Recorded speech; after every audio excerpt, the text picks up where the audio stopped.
So recently, I had something happen. Something that caused me to ask myself a question. That question started me asking more questions and then more questions. And soon I felt like I had a swarm of questions in my head. And those questions were entering into my conversations with my friends. And those questions were causing me to start conversations with people I don't know, with people that look different than me. But it started with one question, and that question was, how did my friends get so white? They're fabulous. It wasn't always this way for me, surrounded by my white mama friends. I grew up in this area. I went to school here. My friends were all colors and backgrounds and accents. I went to a diverse college here. I worked in diverse workplaces. I had friends I talked with daily, all colors. But I moved south and became a stay-at-home mom. And friends came from play dates and mommy meetups that turned into girls' night out. And if I look around that table as we toast our margaritas, we're all white. So how did my friends get so white? So this question came to me because of something that happened with my 7-year-old son. I actually have 3 boys, and a word we use every few minutes in our household is the word brother. Be kind to your brother. Don't hit your brother, protect your brother. Is that being a good brother or a bad brother? But your brother is your family and your friend. Every day, all day long. 2 of my sons are school age, and I drive them to school in the mornings. And probably like many parents, I use that drive to eavesdrop on the secret lives of grade schoolers, or I impart some emotional or spiritual guidance, or verbally encourage behaviors, or discourage behaviors. And recently we were driving to school, and it was actually quiet in the car until my 7-year-old shouted up front, "Mom, you know what's so cool?"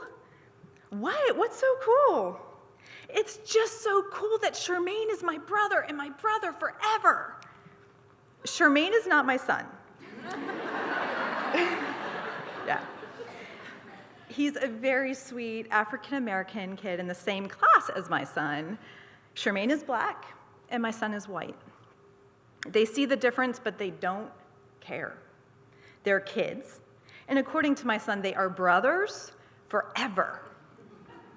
You know what I felt when my son said, "It's so cool, it's just so cool that Charmaine is my brother and my brother forever"?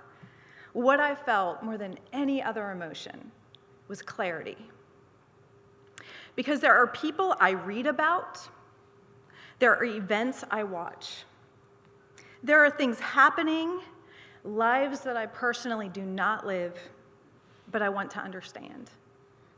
Trayvon Martin, Michael Brown in Ferguson, Freddie Gray, Prince Jones, Tamir Rice.